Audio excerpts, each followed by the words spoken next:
মুখত হে শুই উঠি মনে মনে এইবোৰ কৈ আছিলা চা হাতখন চা ইচি ইখন চা হাতখন দেখুৱা দুইখন হাত দেখুৱা চা এনেকৈ দেখাই দিয়া মই চাওঁ তোমাক এনেকৈ কোৱা ভালকৈ কোৱা মুখখন চা তোমাৰ ধুনু ধুনু লাগিছে নেকি এইবিলাক কৈ এতিয়া যে ধুৱাই দিম মুখখন ফাটিব গম পাইছা চবে ঠাণ্ডা পানী গা ধুৱাই দিম হ'ব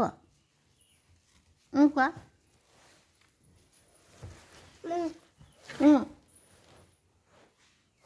ইচি মুখখন আছে বান্দৰজনী কৈ পেলালে চা এইবোৰ দুষ্ট কাম কোনে শিকালে কৰিবলৈ মনে মনে